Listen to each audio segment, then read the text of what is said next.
नमस्कार विद्यार्थी मित्रांनो, पार्थ कॉम्पिटिटिव्ह फोरमच्या ऑनलाईन फ्री लर्निंग एज्युकेशन मध्ये मी तुमच्या या ठिकाणी स्वागत करत आहोत। मी श्रीकांत आडे।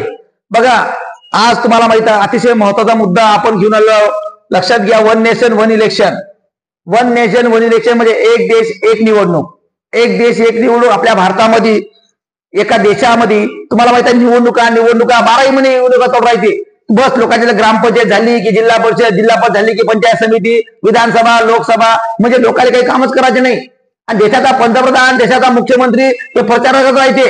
म्हणजे मोदी सरकारला काही कामच नाही असं नाही। प्रत्येक सरकार येते आणि बस प्रचार करत राहा।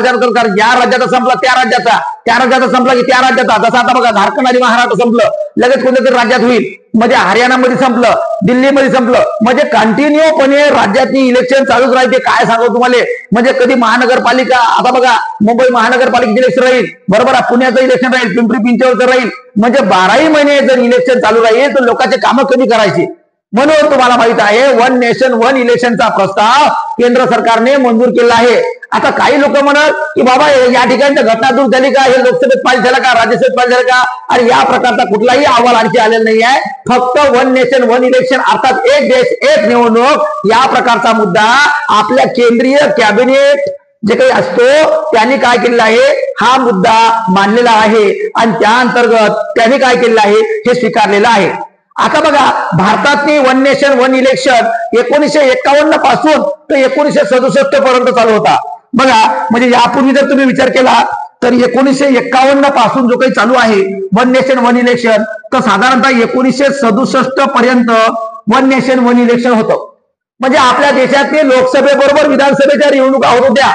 आता वन नेशन वन इलेक्शन जर झालं तर लोकसभा आणि विधानसभा हे एकत्र निवडणूक होईल। काय होईल? लोकसभा आणि विधानसभा। म्हणजे भारतामध्ये संपूर्ण एकदाच लोकसभेच्या निवडणूक होतील, त्याचबरोबर भारतामध्ये एकदाच विधानसभेच्या निवडणूक होतील। म्हणजेच या ठिकाणी एक बटन आपल्याला दाबावं लागेल विधानसभेला आणि एक बटन दाबावं लागेल कायले, लोकसभेला। म्हणजे या ठिकाणी तुम्हाला राहील जसं ग्रामपंचायतचं पॅनल असते, नगर परिषदचं पॅनल असते, त्या प्रकारचं पॅनल। आता बघा, हे जे काही आहे याच्यामुळे काय होईल, पैशाची बचत होईल। याच्यामुळे काय होईल, वेळेची बचत होईल। याच्यामुळे काय होईल, वारंवार निवडणुकीवर होणारा आपला निवडणूक यंत्रणेचा किंवा शासकीय यंत्रणेचा अपव्यय थांबल। त्याचबरोबर देशामध्ये एक स्थिरत्व तो लाभल।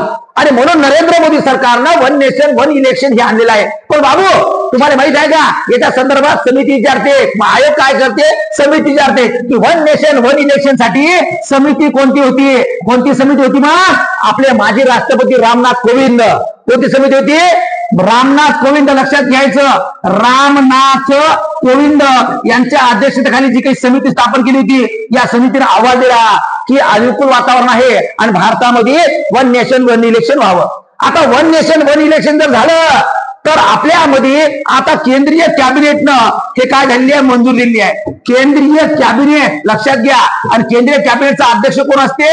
पीएम म्हणजे नरेंद्र मोदी। आणि त्याच्या अध्यक्षतेखाली समिती भरली, बैठक भरली आणि बैठकनं काय केलेलं आहे, संपूर्ण अहवाल पारित केलेला आहे। आता बा, जर वन नेशन वन इलेक्शन झालं बाबू, तर लक्षात घ्यायचं की आपल्या याच्यामध्ये हे बहुमत पारित होण्यासाठी तुम्हाला माहित आहे घटना दुरुस्ती करावी लागणार आहे आणि यासाठी विशेष बहुमत लागणार आहे। काय लागणार आहे?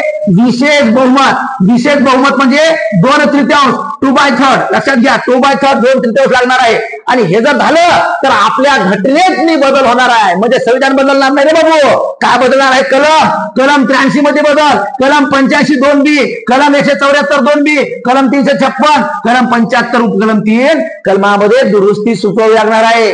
पहा तुम्ही, आता विषय काय फक्त भारतात आहे का?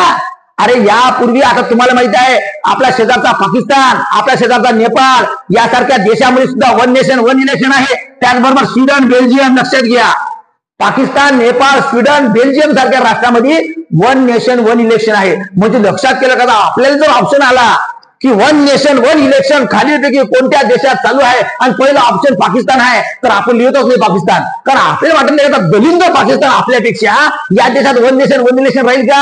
पहिला दुसरा ऑप्शन राहायचा अमेरिका।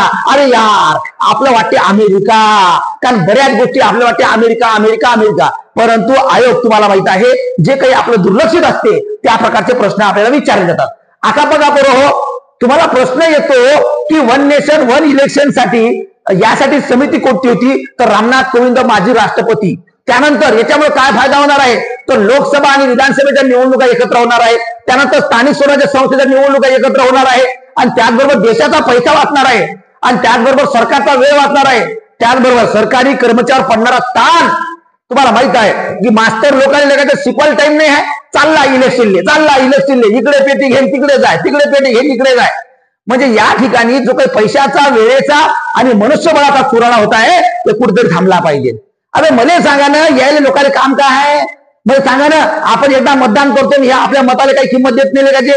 म्हणजे लक्षात घ्या, आपल्या देशामध्ये जर कामकाज करायचं असेल, आज मला सांगा काही राष्ट्रामध्ये आपल्यासारखं नाहीये तमाशा, दारूपाट, लोकांना पैसा वाट, मटण खाऊ घाल, बरोबर, असं इलेक्शनचं काम नाही आहे. पण आपल्या देशात तुम्हाला माहित आहे, देशभक्त नाही तर देशी भक्त आहे. काय आहे? देशी भक्त आहे. आणि त्यामुळं या वन नेशन वन इलेक्शनची अतिशय गरज आहे.